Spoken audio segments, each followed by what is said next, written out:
1, 2, 3. ইনকলাব, ইনকলাব। চাল চোরেদের বলে দি,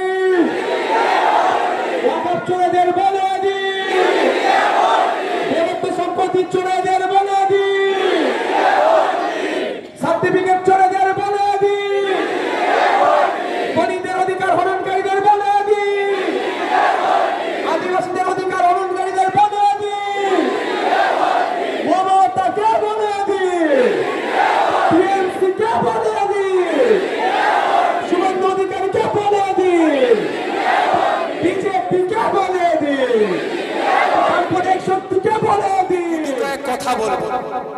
প্রথম কথা হচ্ছে আগামী 5 বছর এই অশোকনগরের মানুষের সুখে দুঃখে চাওয়া পাওয়া অভাব অভিযোগ কে শুনবে এবং আইনসভা সহ কনসার্ন ডিপার্টমেন্টে যে পৌঁছাবেন তাকে আপনাদেরকে নির্বাচন করে বিধানসভায় পাঠাতে হবে। বিগত দিনে যিনি ছিলেন ব্যক্তিগত আক্রমণ করতে আমি একদম পছন্দ করি না। তারপরেও মিডিয়ার মাধ্যমে সোশ্যাল মিডিয়ার মাধ্যমে আপনারা দেখেছেন কোন একটা জায়গায় গিয়েছিলেন তিনি পানীয় জলের সমস্যা থাকার জন্য, কোন একটা সমস্যা থাকার জন্য তাকে যখন প্রশ্ন করেছে তিনি বলেছেন তুমি আমাদেরকে ভোট দিওনি, অমুককে ভোট দিয়েছ, অর্থাৎ পরিষেবাও ঠিক করে পাবে না। এটা একজন নির্বাচিত জনপ্রতিনিধির ভাষা হতে পারে না। আমরা যখন কন্টেস্ট করি তখন আমরা নির্দিষ্ট একটা দলের বা নির্দিষ্ট কিছু দলের সমর্থনে করি, কিন্তু যখন ভোটে জিতি নির্বাচিত যখন হয়ে যায় আমরা তখন আর নির্দিষ্ট কোনো দলের থাকি না, আপামার জনগণের হয়ে যায়। কিন্তু আমরা একজন ব্যর্থ লোককে যে কাজের এক্সপার্ট না তাকে জিতিয়ে বিধানসভায় পাঠানোর খেসারত আমাদেরকে বিগত 5 বছর ধরে দিতে হয়েছে। সেই ভুলটা আমরা আর করব না। আগামী 5 বছর ওএনজিসি থেকে শুরু করে অশোকনগরের টেক্সটাইল যে সমস্যা আছে সেটা থেকে শুরু করে এখানে দলিত আদিবাসী মতুয়া ভাইদের সমস্যা, সংখ্যালঘুদের ভাইদের সমস্যা, শিক্ষার সমস্যা, স্বাস্থ্য ব্যবস্থার সমস্যা, যোগাযোগ ব্যবস্থা এবং আনুষঙ্গিক যে বিষয়গুলো আছে সেইগুলো আইনসভার মধ্যে তুলে ধরে তোলার জন্য আমরা এখানে বামেদের সমর্থনে আইএসএফ খামচিহ্নের পক্ষ থেকে আপনাদের সামনে হাজির করেছে তাপস ব্যানার্জি মহাশয়কে। আমি আপনাদের বলবো আপনাদের মূল্যবান ভোট 29 এপ্রিল ইভিএম মেশিনের 5 নম্বর বোতাম টিপে খাম চিহ্নে ভোট দিয়ে আগামী 5 বছর বিধানসভার মধ্যে বিধানসভার বাইরে জনগণের জনপ্রতিনিধি হিসাবে তাকে পাঠালে আপনাদেরকে বলতে পারি পরিষেবা পাওয়ার জন্য নির্দিষ্ট অফিসে আসতে লাগবে না। ভাঙড়কে ফলো করুন, মানুষের দুয়ারে পাড়াতে গ্রামে যেভাবে আমি পৌঁছে গিয়ে তাদেরকে নানান পরিষেবা দিয়েছি এখান থেকেও আপনাদেরকে সেই পরিষেবা প্রদান করবে। তাই বন্ধুগণ, যদি মনে করেন আপনারা পরিষেবা পেতে চান, একজন বিধায়কের যে দায়িত্ব সে পালন করতে পারবে, তাহলে আপনাদের বলবো আগামী 29 এপ্রিল অন্য কোন সিম্বলে হাত দেওয়ার দরকার নাই, শুধুমাত্র খাম সিম্বলে হাত দিয়ে খাম সিম্বলকে বামেদের সমর্থনে বিধানসভার মধ্যে পাঠান। আপনার নানান অভাব অভিযোগ যেগুলো আপনার দরকার পাচ্ছেন না, যেগুলো আইনসভার মধ্যে নতুন আইন বা অ্যামেন্ডমেন্ট হচ্ছে জনগণের বিপক্ষে যদি চাই তার কঠোর সমালোচনা, যদি জনগণের পক্ষে আসে আরো ভালো কিভাবে হবে তার প্রস্তাব দেওয়ার মতো এখানে যে কটা প্রার্থী দাঁড়িয়ে আছেন ব্যক্তিগত আমি তাদেরকে আক্রমণ করব না, কিন্তু আমাদের নজরে নয় জনগণের নজরে দেখুন। জনগণ বলছে এইবারে কিন্তু অশোকনগর বিধানসভা থেকে খাম চিহ্ন রাজ্যের আইনসভায় যাচ্ছে। আচ্ছা, লাস্টে একটু ফ্ল্যাশ লাইট হবে নাকি গো? হ্যাঁ, ছাতে ভাতে কোথায় কে উঠে বসে আছে, ফ্ল্যাশ লাইট হবে, তাই টাইম দিতে পারবে তো? আমি 10 মিনিট খুব বেশি হলে বলবো, তাও আমার কষ্ট হয়ে যাচ্ছে। আমি আপনাদের বলবো একটু ভাবতে হবে, এখন নয় একটু পরে বলবো। অশোকনগরের হেভি অংশ দলিত মুসলমান আদিবাসী মানুষজনের আছে হেভি অংশ, কিন্তু আমি আপনাদেরকে বলতে চাই অনেকে তৃণমূলের অত্যাচারে জোড়া ফুলে ভোট দিচ্ছে, আবার অনেকে বিজেপিকে আটকানোর জন্য, তৃণমূলের অত্যাচারে পদ্ম ফুলে ভোট দিচ্ছে, আবার অনেকে বিজেপিকে আটকানোর জন্য জোড়া ফুলের শরণাপন্ন হচ্ছে।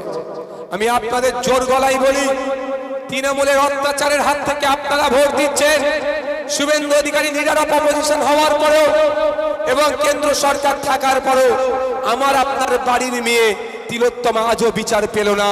আপনি আমি ভূতের মানুষ তো দূরের কথা। নানান অন্যায় অনাচার, চাকরি বিক্রি, কয়লা চুরি, বালি চুরি, গরু পাচার, রেশন চুরি, এমন কোন দুর্নীতি নয় যেটা তৃণমূল কংগ্রেস করেনি।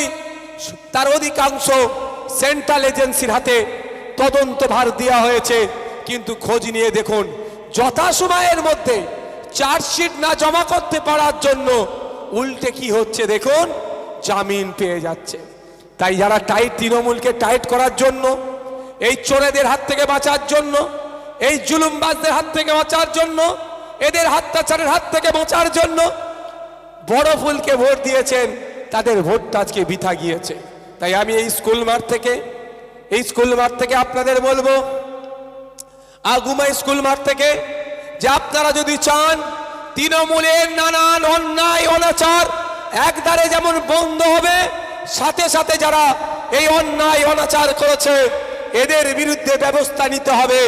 তাহলে দিকে দিকে আইএসএফ বামপন্থীদের প্রার্থীদেরকে জিতিয়ে বিধানসভার মধ্যে পাঠান। আইএসএফ বামপন্থী এই তৃণমূলের অন্যায় অনাচারকে বন্ধ করবে, এদের বিরুদ্ধে আইনত ব্যবস্থা নেবে। অশোকনগর থেকে খামচিহ্ন নিয়ে দাঁড়িয়েছেন আমাদের তাপস দা, হাবড়া থেকে কাস্তে আতুরি তারা চিহ্ন ঋজুরঞ্জন বিশ্বাস মহাশয়। শুধু তাই নয়, এমন করে গাইঘাটা, বনগা, মধ্যমগ্রাম, আপনার বারাসাত, অশোক, আপনার এখনই প্রোগ্রাম করে এলাম আমডাঙ্গা, এই অত্য এলাকার মানুষদের, আপনার যারা আত্মীয় স্বজন আছেন, একটাই কথা বলুন যে এবার পরিবর্তন চাই, এইবার পরিবর্তন চাই। হ্যাঁ, ওই পরিবর্তন হবে যেই পরিবর্তনের পরে যে নতুন সকাল আসবে, যেখানে কোনো ধর্মীয় বৈষম্য থাকবে না, ধর্মীয় বিভাজন থাকবে না, বর্ণগত বৈষম্য থাকবে না, জাতিগত বৈষম্য থাকবে না, আমরা ওরাই বৈষম্য থাকবে না।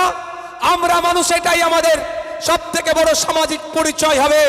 আমরা ভারতীয় প্রথম পরিচয়, আমরা ভারতীয় শেষ পরিচয় হবে।